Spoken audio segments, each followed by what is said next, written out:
আচ্ছা, আমরা লাস্ট ক্লাসে এই ইন্ট্রোডাকশন পার্টটা আপনাদেরকে খুব ভালো করে পড়তে বলেছি যে এখান থেকে ক্রিয়েটিভ কোশ্চেন হতে পারে।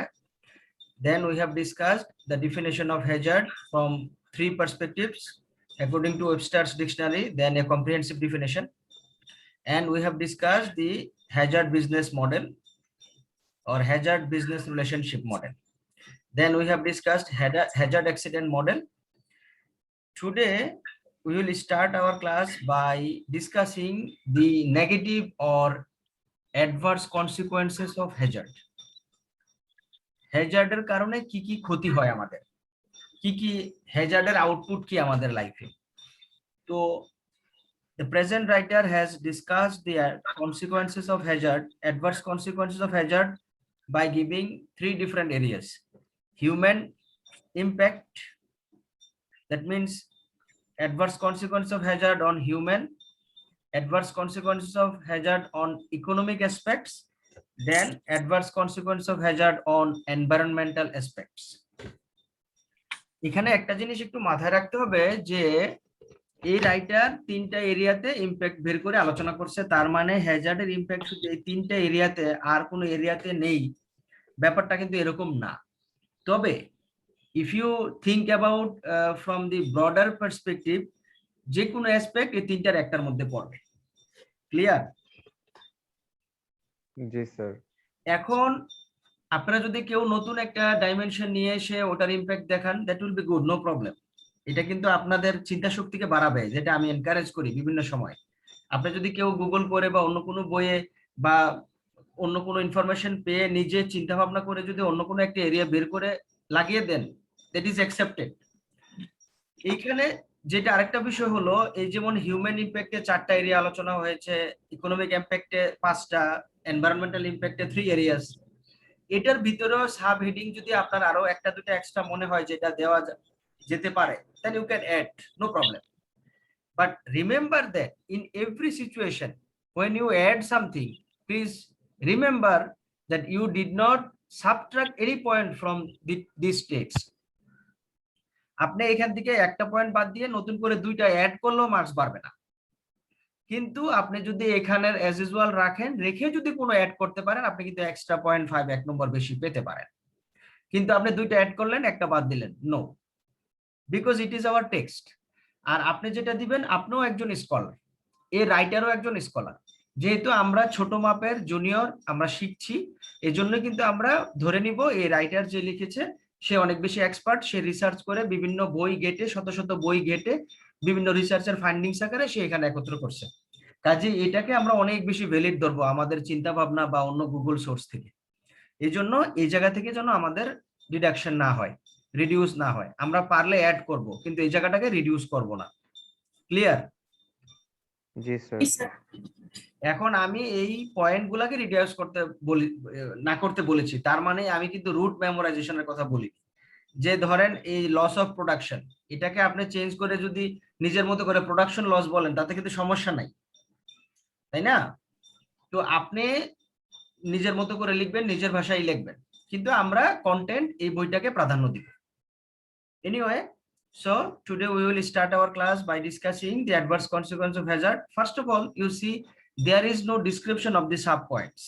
তাহলে এই রাইটার শুধুমাত্র পয়েন্টস গুলো উল্লেখ করছে। এখন আপনাদের কিন্তু দায়িত্ব হলো এই পয়েন্টস গুলোর অধীনে ছোট করে একটা ডিসক্রিপশন দেওয়া। It depends on the marks. পরীক্ষায় যদি অ্যাডভার্স কনসিকুয়েন্স অফ হ্যাজার্ড 5 নম্বরে আসে, তখন আপনাদের উচিত হবে এই সাব হেডিং গুলাতে 1-2 লাইন করে ডিসক্রিপশন দেওয়া।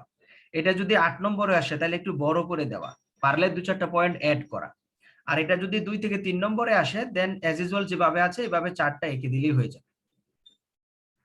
ঠিক আছে? জি স্যার। আচ্ছা, তাহলে দেখেন অ্যাডভার্স কনসিকুয়েন্স অফ হ্যাজার্ড আমাদের হিউম্যান লাইফে কোন কোন জায়গায় পড়ে। Number 1, personal injury. দেখেন এই দুইটা কিন্তু রাইটার একত্র করতে পারতো, বা আপনিও করতে পারতেন। পার্সোনাল ইনজুরি এন্ড ডেথ, এই দুইটা কিন্তু একত্র করা যেতে পারে, কিন্তু যেহেতু আলাদা করে আলোচনা করছে, আলাদা করে আলোচনা করলে একটা পয়েন্ট বাড়ে, তাহলে আলাদা আলোচনা করেন, সমস্যা নেই। তাহলে হ্যাজার্ডের কারণে আমাদের লাইফে আসে অ্যাক্সিডেন্ট। সেই অ্যাক্সিডেন্টের কারণে আমাদের কি হয়? পার্সোনাল বিভিন্ন ধরনের ইনজুরি হতে পারে, আমাদের হাত পা নষ্ট হতে পারে, আমাদের শরীরের অঙ্গ প্রত্যঙ্গ নষ্ট হতে পারে, বিভিন্ন ধরনের বোরডম ফেটিকের কারণে, দীর্ঘমেয়াদী কারণে প্যারালাইসিস এটসেট্রা, নানা ধরনের ইনজুরিতে আমরা পড়ি। এই ইনজুরি আমাদের এমন কিছু ইনজুরি হয় যে সারা জীবনই আমাদের ইম্প্যাক্ট বয়ে বেড়াইতে হয়, শারীরিকভাবে, আর্থিকভাবে, মানসিকভাবে। এই যে একটু পরে আসতেছে সাইকোলজিক্যাল ইফেক্টটা। একটা বড় ধরনের ইনজুরি হয়ে ট্রমা হয়ে গেলে এটার ইফেক্ট আনটিল ডেথ পর্যন্ত থাকতে পারে।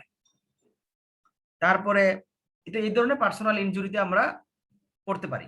দ্বিতীয় হলো ডেথ, এমন ধরনের হ্যাজার্ড যেটার কারণে এমন কিছু ঘটলো যে কারণে মানুষের এমপ্লয়ীদের আমাদের মৃত্যু পর্যন্ত ঘটতে পারে। আর ডিসেবলমেন্ট হলো এই ইনজুরির কারণে বা অ্যাক্সিডেন্টের কারণে শারীরিকভাবে কোনো অক্ষমতা তৈরি হওয়া। একজনের চোখ নষ্ট হয়ে গেল, তাইলে তো আর সে প্রপারলি কাজ করতে পারবে না, অনেকাংশে কোনো কাজই করতে পারবে না। হাত পা নষ্ট হয়ে যাওয়া, শরীরের মেরুদণ্ড নষ্ট হয়ে যাওয়া বা শরীরের কোনো অঙ্গ প্রত্যঙ্গ নষ্ট হয়ে যাওয়া, শারীরিকভাবে অক্ষম হয়ে যাওয়া, এই ধরনের হতে পারে। বা একই কাজ দীর্ঘদিন ধরে চেয়ার টেবিলে বসে করলে একটা মেয়াদে অনেকের প্যারালাইসিসের সিমটম দেখা দেয়। তো সেটা হলো দেখা যায় শরীরে এক প্রাশ নষ্ট হয়ে যায়, শারীরিকভাবে অক্ষম হয়ে যায়। এই ধরনের ডিসেবলমেন্ট আমাদের লাইফে আসতে পারে। Then last one, the psychological effects after any sort of injury, that is physical injury or death or any disablement will lead to psychological concern because it will create a trauma for your life, and sometimes this trauma will exist until death.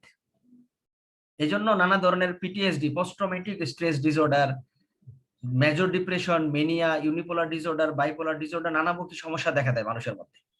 তাহলে এই হ্যাজার্ডের কারণে কিন্তু সবসময় আপনি যদি যেখানে job করেন সেখানে যদি বড় ধরনের কোনো হ্যাজার্ড উপস্থিত থাকে এবং এটা যদি কোনো ক্রমে এলিমিনেট করার সুযোগ না হয়, আপনার অথরিটিকে বারবার বলার পরেও আপনি এটা দূর করতে পারেন নাই, অথরিটি আপনার কথা শুনেনি, পাশাপাশি এই চাকরি ছেড়েও আপনি চলতে পারেন না, আপনার এই চাকরির উপর ডিপেন্ডেন্ট, চিন্তা করেন what will be your psychological condition.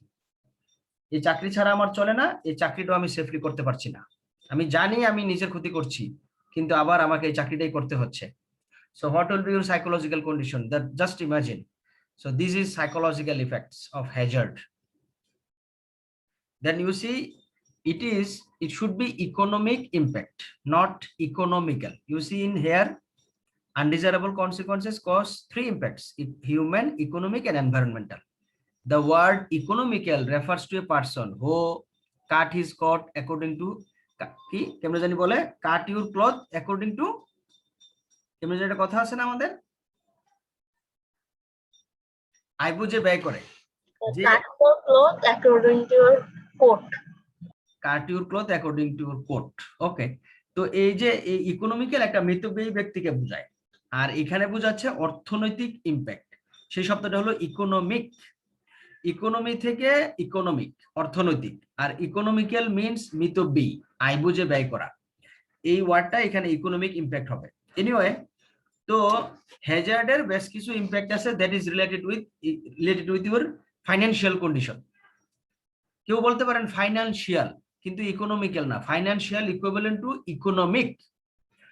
তো কি দেখেন, লস অফ প্রোডাকশন, যে কোনো হ্যাজার্ডের কারণে যে আউটপুটটা আসে প্রতিষ্ঠানে, first of all your production will be interrupted, your uninterrupted production will be hampered, এবং এই প্রোডাকশন কিছুদিনের জন্য বন্ধ হতে পারে, কিছু সময়ের জন্য বন্ধ হতে পারে, পার্মানেন্টলি প্রোডাকশন নষ্ট হয়ে যেতে পারে আপনার প্রতিষ্ঠানের বড় ধরনের কোনো অ্যাক্সিডেন্টের কারণে। তাহলে হ্যাজার্ড প্রোডাকশনকে নষ্ট করে। প্রপার্টি ড্যামেজ, আপনার এই প্রোডাকশনের জন্য আপনি কিন্তু প্রতিষ্ঠানে বিভিন্ন ধরনের ইনস্ট্রুমেন্ট ক্রয় করেছেন, বিভিন্ন ইনস্ট্রুমেন্ট, সেটা আপনার এই যে ইনস্ট্রুমেন্টগুলো এখানে আছে, এই ইনস্ট্রুমেন্টগুলোর কি হতে পারে, ক্ষতি হতে পারে অ্যাক্সিডেন্টের কারণে। আপনারা দেখেন বিভিন্ন সময় আগুন লেগে যায়, আগুন লাগলে তো শুধু এমপ্লয়িরাই ক্ষতিগ্রস্ত হয় না, সেই প্রতিষ্ঠানের সকল প্রপার্টি পর্যন্ত নষ্ট হয়ে যায় এটা। তারপরে ইনভেন্টরি লস, ইনভেন্টরি লস বলতে জমাকৃত প্রোডাক্ট। এখন একটা প্রতিষ্ঠান বিভিন্ন ধরনের প্রোডাক্ট মার্কেটে ছাড়ে, তো সে ডেলি তৈরি করে আর ডেলি মার্কেটে ছাড়ে, that is not the case in all the Times. In majority of situation, যে the organization generally store the product, then gradually they market the product. তো স্টোরকৃত প্রোডাক্টকে বলে ইনভেন্টরি। তো সেই স্টোরকৃত প্রোডাক্ট নষ্ট হয়ে যেতে পারে বড় ধরনের হ্যাজার্ডের কারণে, অ্যাক্সিডেন্টের কারণে। Then the organization will face legal concern because authority will investigate why the accident happens, what are the hazard that was exist in this organization. So gradually, definitely the organization and the owner of this organization or top management of this organization will have to face the court sometimes, and they have to face the government and government agent why the hazard exists, why the accident occurs. তাহলে এই legal liability তার মধ্যে তৈরি হবে। দেখা যাবে যে তাদের হয়তো এখানে কোনো ত্রুটি ছিল, সেফটি ইনশিওর তারা করতে পারেনি, প্রপার সেফটি ম্যানেজমেন্ট তারা ফলো করতে পারেনি। কাজেই তাহলে কি হবে, তাদের একটা বড় ধরনের লিগ্যাল লায়াবিলিটি, আইনগত দায়। দেখা যাবে যে কিছু মানুষ মারা গেলে তাদের ক্ষতিপূরণ, মানুষ অ্যাক্সিডেন্ট করলে তাদের চিকিৎসা, অ্যাক্সিডেন্ট করে পার্মানেন্ট ডিসেবলমেন্ট হলে ওই ফ্যামিলিকে ক্ষতিপূরণ। তাহলে বিভিন্ন ধরনের লস তো আছেই, পাশাপাশি লিগ্যাল লায়াবিলিটি তৈরি হবে। এইখানে আপনি একটা পয়েন্ট কিন্তু এখন আমার আলোচনা থেকে আসতে পারে, দেখেন ইকোনমিক ইম্প্যাক্টের মধ্যে সরাসরি কিন্তু সে মানে ফাইন্যান্সিয়াল কথাটা কিন্তু আসে নাই, প্রোডাকশনের কথা আসছে, প্রপার্টি আসছে, ইনভেন্টরি আসছে, লিগ্যাল লায়াবিলিটি আসছে, ইমেজ এন্ড গুডউইল আসছে, কিন্তু আপনার এখানে সরাসরি মানে financial cost, huge financial cost, এটা কিন্তু আসতে পারে আলাদা একটা পয়েন্ট হিসাবে। তাইলে এই লিগ্যাল লায়াবিলিটিটাকে ফেস করতে হবে আইনগতভাবে। তারপরে the image and goodwill, every institution has some reputation, needs some reputation to stay in the competition of the market. So this hazard or accident will drastically reduce their image and reputation, goodwill in the market, because people will not believe this organization that they ensure safety or they will create good product for them, as they did not ensure their safety by themselves. তারা নিজেরাই নিজেদের নিরাপত্তা ensure করতে পারে না, তারা কিভাবে আমাদেরকে ভালো প্রোডাক্ট মার্কেটে এনে দিবে? People will not believe them, so they will face a tremendous crisis of tremendous image crisis and reputation crisis, and they have to regain that reputation after sometimes several years. They need several years to regain that reputation. So this is economic impact. এবং আমি আপনাদেরকে বারবার এটা বলি, যেহেতু আপনারা commerce ব্যাকগ্রাউন্ডের না, এই ইমেজ, গুডউইল বা রিপুটেশন, যেটাকে আমরা ব্যবসায়িক ভাষায় সুনাম বলি, এটা কিন্তু টাকার অঙ্কে কনভার্ট করে প্রতিষ্ঠানরা হিসাবের সুবিধার্থে, যে আমার প্রতিষ্ঠানের গুডউইলের কারণে প্রতি বছর কত টাকা ইনকাম হয়। টেন্টেটিভ একটা ধরবে 50 লাখ, তাহলে প্রতিষ্ঠানের গুডউইলের ভ্যালু 50 লাখ। তো এইভাবে goodwill have a huge impact in the market. কিছু প্রতিষ্ঠান একটা গুডউইল তৈরি করার পরে সার্ভিস খারাপ দিলেও দেখা যায় যে 5-7 বছর 10 বছর কম্পিটিশনে টিকে থাকে শুধু নামের উপর ভিত্তি করে, বুঝছেন? আরঙেও পুরাতন কাপড় পাওয়া যায়, এক্সপায়ার্ড প্রোডাক্ট পাওয়া যায়, কিন্তু তারপরে আমরা আরঙে যাই, because Aarong has regained a reputation that will not destroy within few hours, within few days, even within few months. এটা কিছু মাসে কিছু দিনে নষ্ট হবে না। যদি তারা খারাপও করে তাও দেখা যাবে যে একটা নির্দিষ্ট সময় পর্যন্ত তারা মার্কেটে টিকে থাকতে পারে। So that is goodwill has huge financial impact. Clear হয়েছে ইকোনমিক ইম্প্যাক্ট গুলি? এখানে financial loss, immediate financial loss বা ফাইন্যান্সিয়াল লস নামে একটা পয়েন্ট আসতে পারে। Okay, then lastly environmental impact. Environmental impact দেখেন এখানে 3 ক্যাটাগরিজ অফ এনভায়রনমেন্টাল ইম্প্যাক্ট তারা নিয়ে আসছে, air pollution, water pollution, soil pollution. আপনারা বলেন তো এই তিনটার বাইরে আর কোনো পয়েন্ট আসতে পারে কিনা, এখনই চিন্তা করে বলেন। Noise pollution. ভেরি গুড, এটা অন্যান্য ক্লাসে ওরা শুরুতেই বলছিল, আপনারাও তাই করলেন। নয়েজ বা সাউন্ড পলিউশন, এটা ইজিলি আসতে পারে। আপনারা এখানে লিখে নেন, আমি জাস্ট বোঝানোর সুবিধার্থে দিচ্ছি। নয়েজ,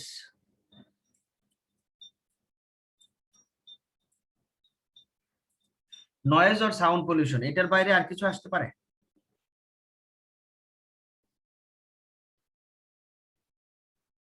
আর কিছু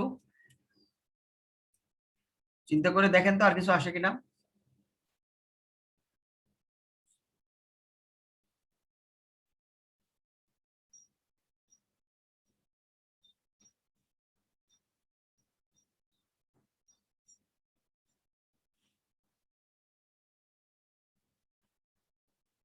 আর যাই হোক, এটা পরে আমরা দেখবো না। তাহলে দেখেন এই এনভায়রনমেন্টাল ইম্প্যাক্টের মধ্যে এনভায়রনমেন্টের যে মেজর এলিমেন্টস গুলা সবগুলাই কিন্তু বাধাগ্রস্ত হতে পারে হ্যাজার্ডের কারণে। আপনারা জানেন বড় বড় অ্যাক্সিডেন্ট যে এরিয়াতে ঘটে বা বম্বিং হয় বা ফায়ার এক্সপ্লোশন হয়, ওইসব এরিয়াতে কিন্তু খাদ্যশস্য ভালো উৎপাদন হয় না। ওইসব এরিয়াতে আপনারা জানেন যে মানুষের শারীরিক বিভিন্ন প্রবলেম তৈরি হয়। বিশেষ করে বাংলাদেশে এখন যেখানে সেখানে ইটের ভাড়া হয়, তারপরে আপনার বিভিন্ন ধরনের ছোটখাটো ইন্ডাস্ট্রিয়ালাইজেশন হয় সারা দেশেই। তো যেখানে সেখানে কিন্তু ইন্ডাস্ট্রিয়ালাইজেশন হওয়ার কথা না, বিশেষ করে যেখানে ফসল ফলাদি উৎপাদনের কথা সেখানে কিন্তু, বা বসত বাড়ি আছে সেখানে কিন্তু ইন্ডাস্ট্রিয়ালাইজেশন হওয়ার কথা না। তো যাই হোক, যেহেতু আমাদের এখানে প্রপার প্ল্যানিং ছাড়া অনেক কিছু হয়, তাইলে এসব কারণে কি হয়, আমাদের এয়ার পলিউশন ঘটে, বাতাস দূষিত হয়। বাতাস দূষিত হলে আমাদের মানুষের শ্বাস প্রশ্বাসের মাধ্যমে এগুলো আমাদের শরীরেই আসে, তাহলে আমাদের ইমিউন সিস্টেম সহ শারীরিক নানা ধরনের প্রবলেম তৈরি করে। ঠিক একইভাবে ওয়াটার পলিউশন, আপনি বুড়িগঙ্গাতে গেলেই দেখবেন পানির অবস্থা কি, মানে এমন পানিও ঢাকা শহরে আছে যেখানে পানির যে জীবজন্তু, সাপ মাছ, সেগুলো সব মরে যায়। দেখেন নাই আপনারা বিভিন্ন সময় পানি এত পরিমাণে দূষিত হয়। ঠিক একইভাবে সয়েল পলিউশন, আমাদের বাংলাদেশের সবচেয়ে ভালো দিক হলো ফার্টাইল সয়েল, আমাদের জমি খুব উর্বর, যেখানে মিডল ইস্টের বিভিন্ন কান্ট্রিতে ফসল লাগিয়ে উৎপাদন করা যায় না, পানি দিয়ে কুলানো যায় না, যেহেতু মাটির নিচে তেল আছে, গাছ হয় না। আর আল্লাহর রহমতে আমাদের এখানে গাছ লাগাইতে হয় না, মানে দানা পরে অটোমেটিক্যালি হয়ে যায়। তাহলে কেমন মাটি আমরা পেয়েছি, তাহলে এই সয়েল পর্যন্ত কি হয়, নষ্ট হয়ে যায় এই হ্যাজার্ডের কারণে, অ্যাক্সিডেন্টের কারণে, বড় ধরনের এক্সপ্লোশনের কারণে। দেন নয়েজ বা সাউন্ড পলিউশন, এটার একটা নয়েজ পলিউশনটা কেমন সোসাইটিতে, এটা নিয়ে আমি বিভিন্ন সময় চিন্তা করেছি। তো এই নয়েজ পলিউশনের অনেকগুলা, মানে আমাদের আগে, এখন থেকে 20-30 বছর 40 বছর আগে মেডিকেলে যারা পড়তো, তো ENT, ear nose and tongue, নাক কান গলা, এটার বিশেষজ্ঞ কেউ পড়তে চাইতো না মেডিকেলে, যে এটার নাই, মার্কেট নাই, সবাই মেডিসিন পড়তে চাইতো, বা একটা সময় পরে নির্দিষ্ট সময় গাইনি ডাক্তারও অনেক পপুলারিটি পেয়েছে, এখনো আছে, কিন্তু ইএনটি নিয়ে কেউ পড়বে না, কারণ পেশেন্ট পাবে না। বুঝতে পারছেন? বা বিসিএস দিয়ে যদি আপনি যাইতে চান, তো বিসিএস এ আপনার থানা লেভেলে সব মেডিকেল অফিসার থাকলেও দেখা যায় যে মেডিসিনের মেডিকেল অফিসারটা বেশি দরকার, সব ডিজিজ দেখতে পারবে এরকম। কিন্তু ইএনটি নিয়ে ডাক্তার পাওয়া যেত না, বা ডাক্তাররা পড়তো না এটা। এখন দেখেন যে নাক কান গলার এখানে পেশেন্টের কেমন সিরিয়াল। তো এখানে আমাদের এই সাউন্ডের কারণে একটা আসবে, সেটা হলো আমাদের hearing problem.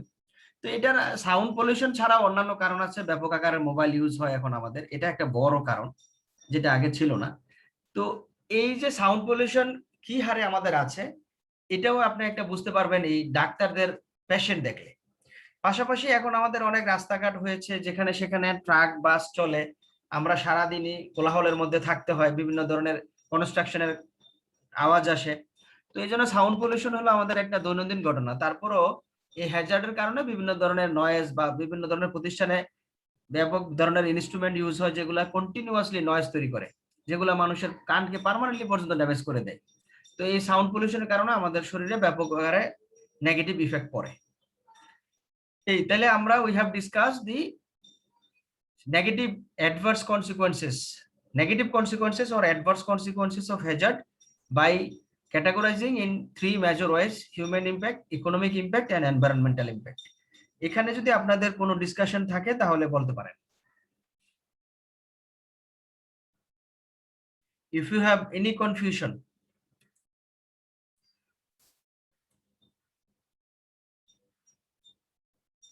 Sir global warming কি এখানে একটা পয়েন্ট হিসেবে রাখা যায়?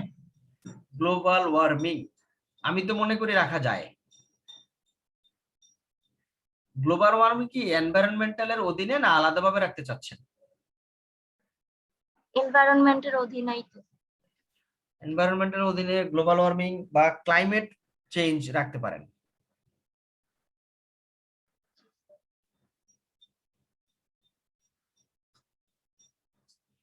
রাখা যেতে পারে, এটা রাখতে পারেন। আর আর কেউ কিছু বলবেন? রেডিয়েশন, বুঝি নাই, রেডিয়েশন, জি রেডিয়েশন রাখতে পারেন, এটাও একটা এনভায়রনমেন্টাল ইম্প্যাক্টে আসতে পারে। রেডিয়েশন গুড, এই তো চিন্তা শক্তি বাড়তেছে, এটাই দরকার আমাদের। ওইটার কারণ, ওইটা হইলেই আপনি মনে করবেন যে আপনি এই সাবজেক্টের ব্যাপারে এক্সপার্ট হয়ে যাচ্ছেন। শুধু এগুলোর তো সলিউশন হবে না কখনো। বুঝি নাই, এগুলোর তো সলিউশন হবে না কখনো। কোনগুলা? এই যে হ্যাজার্ড যেগুলো আমরা দেখতেছি এনভায়রনমেন্টাল না, হ্যাজার্ড সলিউশন বলতে আপনি কি বোঝাচ্ছেন? আমি তো একদিন বললাম 80% আপনি কমাইতে পারবেন, তাহলে আপনার দরকারটা কি আর? পৃথিবীতে আমরা যখনই যা পাবো প্রত্যেকটারই কিছু বিনিময় আছে। ধরেন আমি একদিন বললাম না যে 1901 সালে আমাদের এখানে সর্বপ্রথম ইলেকট্রিসিটি ইউজ হয়েছে। তো ইলেকট্রিসিটি আমাদের লাইফকে কি পরিমাণ আগাইছে, একটু ঠান্ডা মাথায় যদি চোখটা বন্ধ করে কল্পনা করেন, দেখবেন যে আপনার লাইফে যত ডেভেলপমেন্ট আছে, যত কিছু, আপনি যদি যানবাহন থেকে শুরু করে এই যে এখন যে আমি আপনার ক্লাসটা নিচ্ছি অনলাইনে, is it possible without electricity? না স্যার। তো ইলেকট্রিসিটি আপনাকে যেই পরিমাণ আগাইছে, তো পাশাপাশি এটার তো কিছু ক্ষতি থাকবে। এখন ওই ক্ষতিগুলোও আপনি 80% পর্যন্ত মিনিমাইজ করতে পারবেন if you become aware and if you have an strong eagerness, যদি আপনি চান ভালো করে।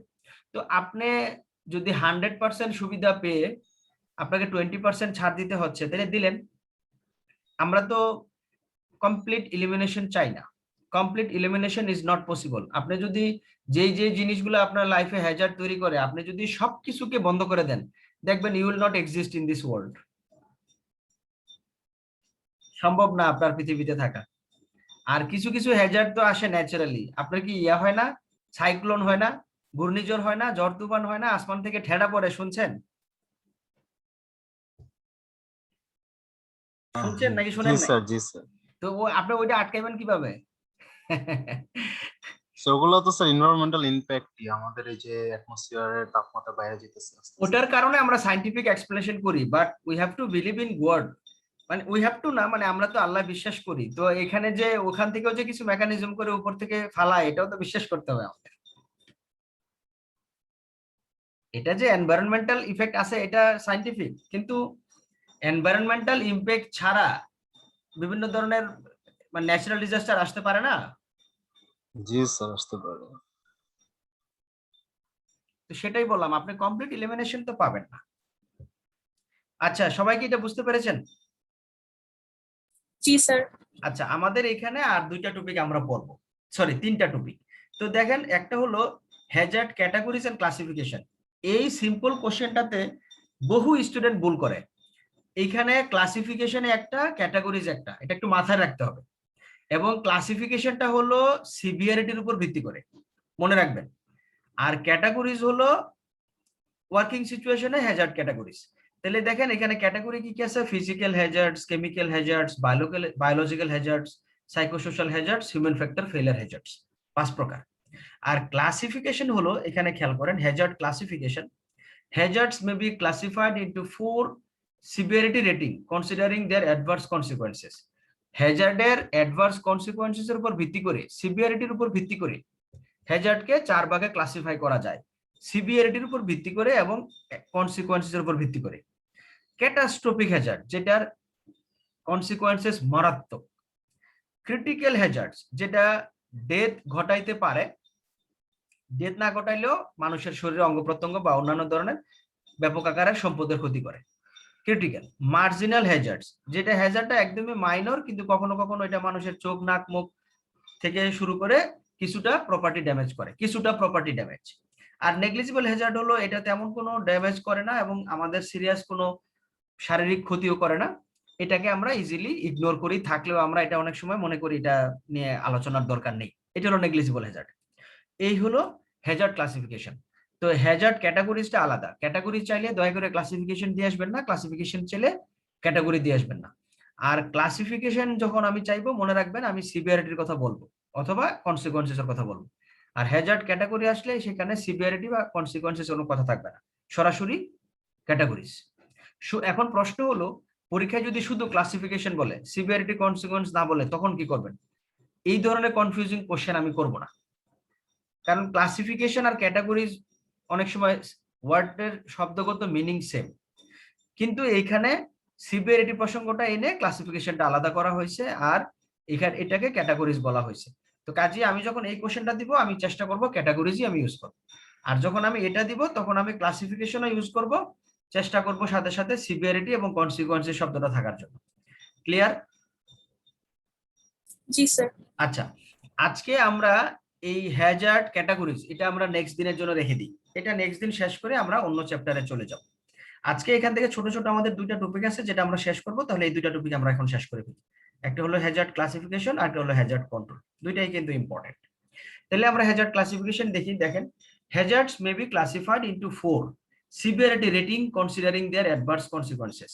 হ্যাজার্ডকে তার অ্যাডভার্স কনসিকোয়েন্সের ভিত্তি করে 4 সিভিয়ারিটি রেটিং করা যায়।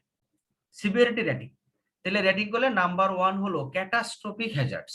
নামটা শুনেই ক্যাটাস্ট্রফিক মানে বিপর্যস্ত করে ফেলে এরকম। তাহলে কি করে এই ক্যাটাস্ট্রফিক হ্যাজার্ড আমি কাকে বলবো?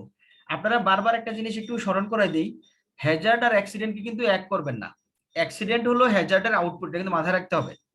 এখন আমরা পড়তেছি যে ক্যাটাস্ট্রফিক হ্যাজার্ড মৃত্যু ঘটায়, এই ঘটায় এই ঘটায়। ক্যাটাস্ট্রফিক হ্যাজার্ড সরাসরি মৃত্যু ঘটায় না। ক্যাটাস্ট্রফিক হ্যাজার্ড এমন একটা সিচুয়েশন তৈরি করবে যেটার কারণে আপনার মৃত্যু ঘটতে পারে। তাহলে দেখেন, ক্যাটাস্ট্রফিক হ্যাজার্ডস হুইচ রেজাল্টস, এই যে বলছি রেজাল্ট, ক্যাটাস্ট্রফির কারণে কি হইতে পারে? Death, wide spread or severe occupational illness, বড় ধরনের শারীরিক অক্ষমতা, শারীরিক সমস্যা। Loss of an entire production operation process, একটা প্রতিষ্ঠানের সম্পূর্ণ প্রোডাকশন বাধাগ্রস্ত করে দিল এবং এটা নতুন করে আর শুরুই করতে পারবে না, এমন কোনো ঘটনা ঘটায় যে হ্যাজার্ড গুলা, সেগুলো হলো ক্যাটাস্ট্রফিক হ্যাজার্ড, যেগুলোর কারণে মানুষের মৃত্যু ঘটে। আর ক্রিটিক্যাল হ্যাজার্ডস হলো which may result in death, যেটার কারণে মানুষের মৃত্যু হতে পারে। আর ক্যাটাস্ট্রফিক হ্যাজার্ড কি বলছি? যেটার কারণে মৃত্যু ঘটে। আর এটা হলো যেটার কারণে মৃত্যু ঘটতে পারে, but additionally include situations that may produce serious injuries such as the loss of an eye or a limb, illness requiring medical treatment, extensive property damage। এমন হ্যাজার্ড যেটার কারণে মৃত্যু ঘটতে পারে, পাশাপাশি সিরিয়াস ইনজুরি হতে পারে, আপনার চোখের ক্ষতি বা শরীরের অঙ্গ প্রত্যঙ্গের ক্ষতি বা এমন ধরনের ক্ষতি যেটার কারণে আপনার মেডিকেল ট্রিটমেন্ট লাগবে, এবং অথবা আপনার প্রতিষ্ঠানের সম্পত্তির ব্যাপক আকারের ক্ষতি। এর আগে কি বলছে? প্রোডাকশন সম্পূর্ণরূপে বন্ধ হয়ে যাবে, আর এখানে বলছে সম্পত্তির ব্যাপক ক্ষতি। এটা হলো ক্রিটিক্যাল হ্যাজার্ড। তাহলে ক্যাটাস্ট্রফিক ক্রিটিক্যাল দুইটার পার্থক্যটা কি বোঝা গেছে? Then marginal hazards. Marginal hazards may cause minor injuries such as cuts and contusions, illness such as headache, nausea, mild eye, skin or respiratory tract irritation, or slight damage to equipment or property. তাহলে ছোটখাটো কাটা ছেঁড়া হয় আমাদের শরীরের অঙ্গ প্রত্যঙ্গে বিভিন্ন সময়, ছোট ধরনের অসুস্থতা হয়, মাথা ব্যথা হয়, অনেক সময় স্বল্প পরিসরে চোখের ব্যথা বা স্কিনের সমস্যা হয়, অথবা সম্পদের আংশিক ক্ষতি হয়, কিছুটা ক্ষতি হতে পারে। These are marginal hazard. Then negligible hazards. Negligible hazard হলো যে হ্যাজার্ড নিয়ে আমাদের অত মাথা ব্যথার কারণ নাই, এই ধরনের হ্যাজার্ড প্রতিষ্ঠানে থাকবে, এগুলা নিয়ে আমাদের অত কনসার্ন নাই। আর those which will not result in serious injury or illness, যেটার কারণে বড় ধরনের কোনো অসুখ হবে না, and will cause little or no property damage at all. একদম অল্প পরিসরে সম্পদের ক্ষতি করলেও করতে পারে, অথবা তাহলে সম্পদ অথবা ইকুইপমেন্টের কোনো ক্ষতি করবে না। এই ধরনের হ্যাজার্ডকে আমরা বলি negligible hazards. Clear all of you about the classification of hazards based on consequences? Yes, sir. Yes, sir. Then how will you control hazard? Hazard K permanently elimination করা সম্ভব না, কিন্তু তার মানে হ্যাজার্ড হয়তো আমার প্রতিষ্ঠানে 50টা হ্যাজার্ড আছে, দেখবেন যে আপনি 30-40টা ইজিলি একবারে পার্মানেন্টলি দূর করতে পারবেন, আর বাকি যে 8-10টা থাকবে সেগুলো পার্মানেন্টলি দূর করতে না পারলেও আপনি ব্যাপক আকারে কমাতে পারবেন। তার মানে if you are serious and methodical, you will be able to reduce hazard 80 to 90% in your life. তাহলে দেখেন, আর হ্যাজার্ড একবার বন্ধ করে দিলাম আর হবে না, no. Hazard is a continuous process. আমাদের লাইফে প্রতিনিয়তই হ্যাজার্ড আসে। আজকে যে রাতে সকালে বৃষ্টি হবে এটাও কিন্তু আমরা জানতাম না। আজকে যদি ইউনিভার্সিটি খোলা থাকতো, এই বৃষ্টি উপেক্ষা করে ইউনিভার্সিটিতে যাওয়া এটাও কিন্তু আমাদের লাইফে একটা হ্যাজার্ড। কাজে হ্যাজার্ড মানে আমার অ্যাক্সিডেন্ট হয়ে হাত পা ভেঙে যাবে, অ্যাক্সিডেন্টে মানুষ মারা যাবে, এটা মনে করার কোনো কারণ নেই। That is catastrophic or critical hazards. আমাদের জীবনে বহু হ্যাজার্ড আছে যেগুলোর সাথে আমরা অভ্যস্ত হইতে হয়, সেগুলোকে আমরা নেগলিজিবল বা মার্জিনাল হ্যাজার্ডও বলে থাকি অনেক সময়। তাহলে দেখেন, Hazard control is a continuous process. এটা সব সময় আমাদের লাইফে আসবে এবং সব সময় থাকবে। আমরা আমাদের কাজ হলো এটাকে কন্ট্রোল করা, এলিমিনেশন করা সম্ভব হলে। This start with the design phase, continue during the operation and ends with the dismantling, close down of the industry. Hazard শুরু হয় প্রতিষ্ঠানের অপারেশন থেকে, একেবারে ডিজাইন ফেজ থেকে, যখন প্রতিষ্ঠান তারা কার্যক্রম শুরু করে, আর এটা শেষ কোথায়? পুরো প্রতিষ্ঠান বন্ধ করে দেয়, প্রতিষ্ঠান পর্যন্ত নষ্ট করে দিতে পারে এমন হ্যাজার্ড। এটার ব্যাপ্তি এতটুকু। So we will discuss a very basic and primary concept of hazard control. Nowadays, different specialized concepts is developed and is used according to the merit of requirement. But following procedures as described below are the basis of all concepts. এক এক প্রতিষ্ঠান এক একভাবে Hazard control করে। এখানে basic এবং primary concept গুলো আমরা আলোচনা করব। ডিফারেন্ট স্পেশালাইজেশন দ্বারা বিভিন্ন প্রতিষ্ঠান তাদের রিকোয়ারমেন্ট অনুযায়ী বিভিন্ন ধরনের প্রসিডিউর ডেভেলপ করে হ্যাজার্ডকে কন্ট্রোল করার জন্য। কিন্তু আমরা এখানে সেই 6টা পয়েন্ট নিয়ে আসতেছি রাইটারের বক্তব্য অনুযায়ী, that is basic to all institutions. এক একটা ইনস্টিটিউশন এক এক ধরনের হ্যাজার্ড কন্ট্রোলের সিস্টেম করুক, কিন্তু তাকে এই 6টা বেসিক সিস্টেম ফলো করতে হবে। তো what are the that steps or systems of controlling hazard? Remember, you have to understanding this point and you have to memorize even this point by following the order. কারণ প্রথমে আসছে Hazard identification. এখন আপনি প্রথমে Hazard inventory দিয়ে তারপরে Hazard identification দিতে পারেন না।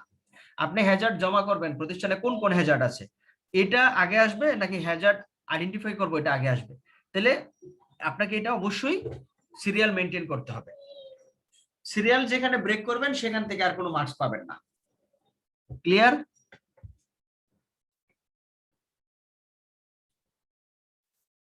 জি স্যার। সবাই ক্লাসে আছেন নাকি জাস্ট জয়েন করে যে যার মতো কাজ করতেছেন? জি স্যার আছি। দু চার জনের কথা মাত্র শুনি আর কি। যাই হোক, যারা সবাই তো আর কথা বলবেন না, এটাই স্বাভাবিক। সবাই কথা বললে তো আর ক্লাস চলবে না। তো সবাই থাকেন আর কি ক্লাসে।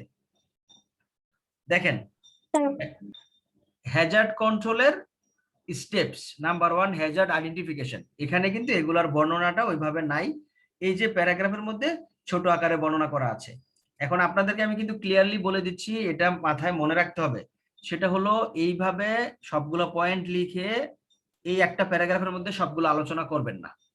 আপনি যদি চান আপনি 6টা পয়েন্টস লিখতে পারেন প্রথমে, তারপরে প্রত্যেকটা পয়েন্টস হেডিং দিয়ে তার অধীনে ছোট ছোট করে ডিসক্রিপশন করবেন। ক্লিয়ার? জি জি স্যার। স্যার। জি স্যার। দেন হ্যাজার্ড আইডেন্টিফিকেশন, তার নাম শুনে বুঝতে পারতেছেন প্রথমে কি হবে। হ্যাজার্ড আইডেন্টিফাই করতে পারে বা হ্যাজার্ড অ্যানালিস্ট, হ্যাজার্ড এক্সপার্ট এমন একজন ব্যক্তি দিয়ে আপনার প্রতিষ্ঠানকে অডিট করাবেন এবং অডিট করে তাকে লিস্ট করতে বলবেন যে আপনার এই প্রতিষ্ঠানে কি কি হ্যাজার্ড আছে, সে এটাকে আইডেন্টিফাই করবে। এটা তার কাজ, এটা হলো হ্যাজার্ড আইডেন্টিফিকেশন। দেন এই হ্যাজার্ড গুলাকে আপনি লিস্ট আউট করবেন, তাকে বলবেন লিস্ট আউট করতে, যে হ্যাজার্ড তো আইডেন্টিফাই করেন, একটার পর একটা আইডেন্টিফাই করবেন আর একটার পর একটা লিস্ট আউট করবেন যে আমার প্রতিষ্ঠানে এই হ্যাজার্ড আছে, এই হ্যাজার্ড আছে, এই হ্যাজার্ড আছে, এই হ্যাজার্ড আছে। এইভাবে প্রত্যেকগুলোকে লিস্ট আউট করে একসাথে জমা করা, এটা হলো হ্যাজার্ড ইনভেন্টরি। ক্লিয়ার? দেন নাম্বার 3, এখন ধরেন আপনার প্রতিষ্ঠানে 30টা 50টা 100টা 200টা হ্যাজার্ড আবিষ্কার হলো, আপনি র্যাঙ্কিং করবেন। র্যাঙ্কিং করবেন কিসের ভিত্তিতে? এই ক্লাসিফিকেশনের ভিত্তিতে। কোনটা ক্যাটাস্ট্রফিক হ্যাজার্ড, কোনটা ক্রিটিক্যাল হ্যাজার্ড, কোনটা নেগলিজিবল হ্যাজার্ড, এইভাবে এগুলাকে র্যাঙ্কিং করবেন সিভিয়ারিটি এবং পটেনশিয়ালিটি উপর ভিত্তি করে। সিভিয়ারিটি মিন্স কত হাই, আর পটেনশিয়ালিটি মানে কোনটা বেশি ঘটতে পারে আমার প্রতিষ্ঠানে। এক এক প্রতিষ্ঠানে এক একটা বেশি ঘটবে, সকল প্রতিষ্ঠানে একই ধরনের হ্যাজার্ড ঘটবে না। তাইলে এটার উপর ভিত্তি করে এবার আমরা র্যাঙ্কিং করব নাম্বার 3 তে।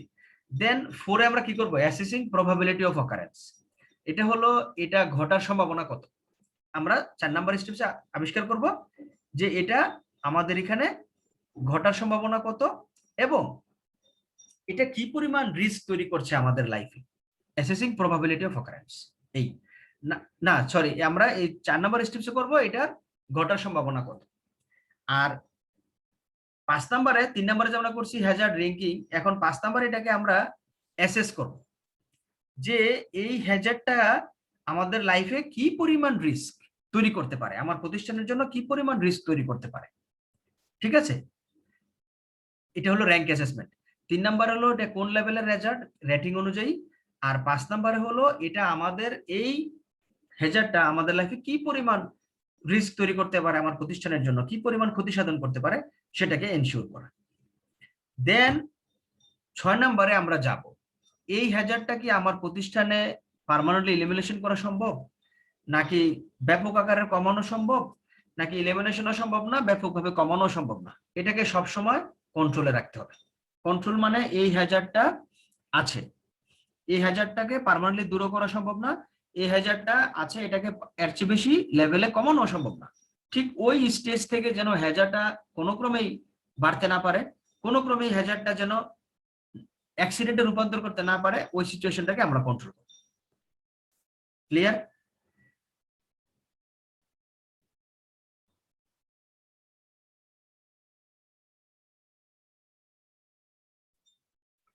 হঠাৎ করে মনে হয় নেট ডিস্টার্ব করেছে। আপনারা কতটুকু শুনতে পেরেছিলেন? হ্যালো, শুনতে পাচ্ছেন? Sir, hazard rank assessment. বুঝি নাই। হ্যাজার্ড? Hazard rank assessment. আচ্ছা, হ্যাজার্ড র্যাঙ্ক অ্যাসেসমেন্টে আমরা যেটা বলছি যে 3 নম্বরে যে আমরা হ্যাজার্ড র্যাঙ্কিং করলাম, 4 নম্বরে করছি এটা ঘটার সম্ভাবনা। 5 নম্বরে হ্যাজার্ড র্যাঙ্ক অ্যাসেসমেন্ট বলতে বোঝাচ্ছে যে এই হ্যাজার্ডটা আমাদের লাইফে কি পরিমাণ রিস্ক তৈরি করতে পারে, কি পরিমাণ প্রবলেম তৈরি করতে পারে আমাদের প্রতিষ্ঠানে, এটাকে আমরা অ্যাসেসমেন্ট করব। দেন 6 নম্বরে হ্যাজার্ড এলিমিনেশন, রিডাকশন অথবা কন্ট্রোল। এটা বলছে হ্যাজার্ডটাকে এখন কি আমরা পার্মানেন্টলি এলিমিনেট করতে পারবো, যদি পারি তাহলে পার্মানেন্টলি এলিমিনেট করে দিব। রিডাকশন হলো এলিমিনেশন করতে না পারলে এটাকে আমরা মাত্রা কমিয়ে দিব। আর এরপরে যদি এটাকে রিডাকশন কমানো সম্ভব না হয় বা এলিমিনেশন করা সম্ভব না হয়, তাহলে আমরা এই হ্যাজার্ডটাকে একটা পার্টিকুলার কন্ট্রোলে রাখবো যেন এটা কোনো ক্রমে আমাদের প্রতিষ্ঠানে ঘটতে না পারে। ক্লিয়ার? জি স্যার। এই হলো 6টা স্টেপস। আমি আবারও বলছি, এই 6টা স্টেপস কিন্তু ছোট ছোট ডিসক্রিপশন দিয়ে আলোচনা করতে হবে, এবং এটা এরকম না যে পরীক্ষায় 2 মার্কসে আসবে। 2 মার্কসে আসলে এইভাবে সবগুলো একসাথে লিখে 2-4 লাইনের একটা ডিসক্রিপশন দিলেই হইতো, কিন্তু এটা যদি 5 নম্বরে আসে প্রত্যেকটা পয়েন্টস আলাদা করে ডিসক্রাইব করতে হবে। ক্লিয়ার? জি স্যার। জি স্যার। আচ্ছা, আমরা আজকে এখানেই রাখবো। নেক্সট দিন আমরা ক্যাটাগরিজ অফ হ্যাজার্ড পড়ে এই চ্যাপ্টার শেষ করব, এবং এই চ্যাপ্টার শেষ হলে আপনাদের ফার্স্ট কুইজের সিলেবাসও শেষ। আপনাদের কুইজ 13ই জুলাই, রাইট? জি স্যার। ওকে, ঠিক আছে, তাহলে এখন সবাই মনোযোগ দিয়ে অ্যাটেন্ডেন্স দেন। ID 1, Yes, sir. 2, 2, Yes, sir. হ্যাঁ দ্রুত দিবেন, 4, 4, 5, Yes, sir. 6, Yes, sir. 7, Yes, sir. 8, Yes, sir. 10, Yes, sir. 13, Present, sir. 13 আপনার বাবার অবস্থা কেমন? স্যার আগের মতনই, আইসিইউতে এখনো। আচ্ছা, আপনি ধৈর্য ধরেন, আল্লাহর কাছে দোয়া করেন। লাস্ট সেমিস্টারও এরকম ক্রাইসিস আমার মধ্য দিয়ে গেছে, করোনা ব্যাপকভাবে এফেক্ট করেছে আমার ফ্যামিলির উপরে। যাই হোক, 14, Present, sir. 15, Yes, sir. 16, 16, Present, sir. জি দ্রুত বলবেন, 17, Yes, sir. 18, Yes, sir. 19, Yes, sir. 20, Present, sir. 21, Yes, sir. 23, Yes, sir. 24, Present, sir. 25, Yes, sir. 26, Yes, sir. 27, Yes, sir. 28, Yes, sir. 29, Present, sir. 30, Yes, sir. 31. Sir, yes, sir. কি net চলে গেছে? জি sir. Sir net চলে গেছিল এখন আবার connect হয়েছে 32, present sir 33, Present, sir. 34, 32%. 36, Yes, sir. 37, Yes, sir. 38, Present, sir. 39, Present, sir. 41, Present, sir. 42, Present, sir. 43, Yes, sir. 44, 44, 45, Present, sir. 46, Yes, sir. 48, Yes, sir. 49, Yes, sir. 50. Yes, sir. Riyadh 003, Yes, sir. 006, Yes, sir. 025. Yes, sir. আচ্ছা, regular ID 4, regular ID 44, 4, 44 এই দুইজন নাই, বাকি সবাই sir আছে। 4 এর নেটের problem নেটের প্রবলেম হলে এই মুহূর্তে আমি ছিল এতক্ষণ স্যার, একটু আগে ডিসকানেক্ট হয়েছে। বুঝি নাই। এতক্ষণ ছিল স্যার, একটু আগে ডিসকানেক্ট হয়েছে। এখন এটাকে আমি কি করব বলেন? এটাকে দেওয়া উচিত হবে, কারণ আমার কাছে তো কোনো এভিডেন্স নেই। এনিওয়ে ঠিক আছে, তাহলে আমি 4 আজকে দিয়ে দিলাম। 44 বাদে বাকি সবাই প্রেজেন্ট। ঠিক আছে, ভালো থাকেন, আপনাদের অন্য ক্লাস থাকলে যেতে পারেন।